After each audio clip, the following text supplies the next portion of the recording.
In this video, I'm going to discuss where residential assisted living is going and also just the assisted living industry as a whole, where it's headed, and how it's going to be doing in the next few years. So if you're interested, make sure to stick around. What's going on, everyone? I hope you're all doing well. If you're new here, my name is Serg. Welcome to the channel. To all my recurring viewers, thank you so much for all the love and support that you guys have been showing this channel. I greatly appreciate it. If you have not yet, make sure to like, comment, and subscribe and share this video. Also, feel free to go check out the God Made podcast on all streaming platforms. Feel free to also check out Legion Assisted Living Academy and Legion Assisted Living Advisors in the links down below. I also do one-on-one consultation calls.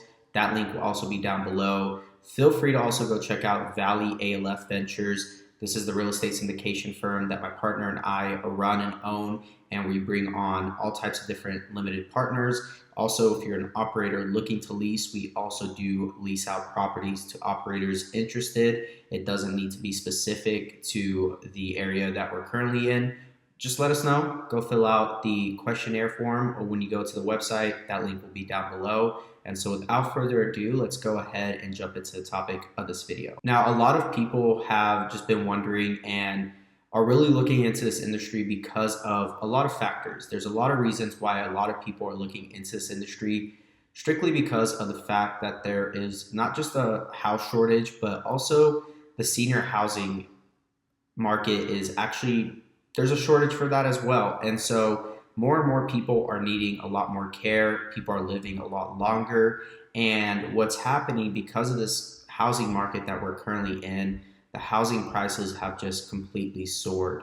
So this residential market, even though residential, just single family homes with no specific kind of use cases such as residential assisted living, are really overvalued and overpriced.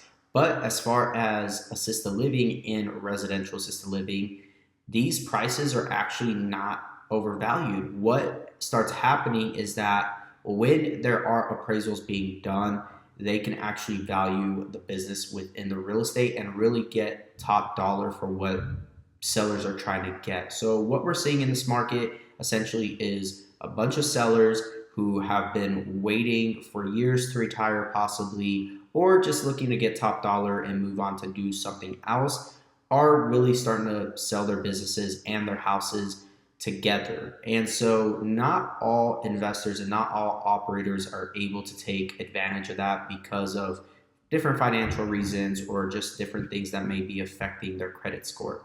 So with that, for people who are able to get into this industry early on with different opportunities and different options, such as lease options, which my syndication firm and we actually do that. We offer that to our operators so that way they can actually purchase that piece of real estate after they get themselves stabilized and actually are able to run a successful business out of it 3 to 5 years down the road. Now, that is an opportunity to be able to get into this industry without having to come out of pocket or a big sum of investment. And a lot of people don't understand that. And so for that reason, there's this barrier of entry now that's happening within residential assisted living because of the fact that operators don't know of this option, they don't educate themselves, they don't understand how it all works. And so that is what this channel is all about, is educating everyone and anyone who's willing to learn and be willing to put themselves out there and actually take this opportunity and take advantage of it, essentially.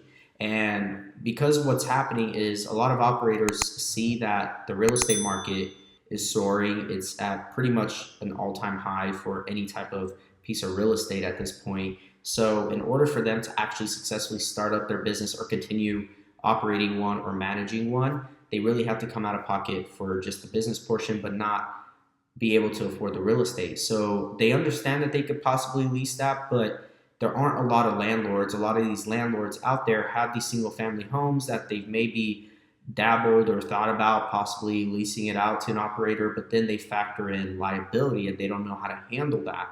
And so even though operators can approach people with these single family homes that meet certain criteria that I teach in my program, Legion Assisted Living Academy, they at some point, they approach these sellers or they approach this landlord or whoever the owner of that piece of real estate is and says, hey, let me lease this piece of property. I actually did this myself just as an experiment. I saw a property that had a lot of potential, and I said, let me contact the owner and see if I can lease this thing and see if he's ever thought about leasing to an operator to do residential assisted living. And the very first thing that came up that really didn't, and the reason why he didn't want to lease was because of liability. He said, well, what happens with me? If a resident falls, as liability falls on me as a landlord. See, the thing is, a lot of landlords like that do not understand how it all works and what gets put in place and how to draft up a lease agreement and get the proper attorney to draft that up and the proper person to make sure that they aren't liable for anything that happens in that piece of property or in that real estate when the operator's running it. And so because of that, that's what a lot of operators are running into if they choose to lease the property to run their residential assisted living. And because of that, not only is the real estate market high, but landlords like these mom and pop landlords, they don't understand how to lease and set up their lease agreements. And the barrier of entry essentially is just getting harder and harder. And that's where I see the residential assisted living space going, this whole industry as a whole, is that the barrier of entry is going to continue to be more challenging moving forward. There are going to be more stipulations, a lot more regulations, but that shouldn't scare people, okay? What I'm essentially trying to point across to you guys, or try to tell you guys, is that because of this, it's actually going to eliminate the people who aren't willing to put in the work and really get through the proper things to make sure that they're running a successful business. And that is ultimately going to weed out all the people who have no business being in this industry, have no business running this, which means more opportunity for operators like yourself who know that this is what they want. They will be willing to work through whatever, be able to be resourceful, and be willing to put themselves out there to be able to educate themselves and to continue to surround yourself with the right people. See, because of this channel, and because you guys come and watch this, obviously you guys know there's resources available to you guys through this channel, through the opportunities that are offered through Valley ALF to be able to lease properties from us, to be able to do the lease option, to be able to be a limited partner investor, whatever the case may be for you to get involved in, whatever your reason is, there's opportunities for you because of that. Whereas other people do not allow themselves, for whatever reason, to educate and to learn and to really put in the time and the effort to figure out what they need to do next in order to be successful in this industry. So as far as moving forward in this industry and as far as what's going to be happening is that there is going to be a harder barrier of entry.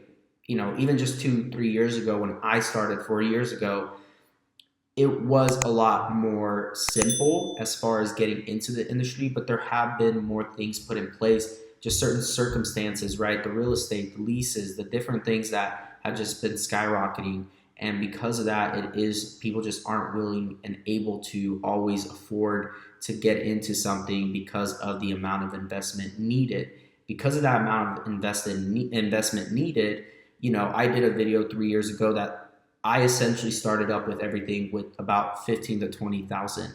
Well, that's changed. That's almost probably essentially doubled in certain circumstances and certain opportunities, just on a 5-bed facility. So all I'm saying is that for anyone who is serious about this business, is willing to put it in the time, put it in the investment, this is a perfect time to get into it, because a lot of people are kind of looking the other way because of maybe how much it costs to start something like this. But any great investment, anything worth betting on yourself, is worth going after. So with that being said, thank you so much for all the love and support. Make sure to subscribe, like, comment, and hopefully this video helped, and I will talk to you all in the next one. God bless.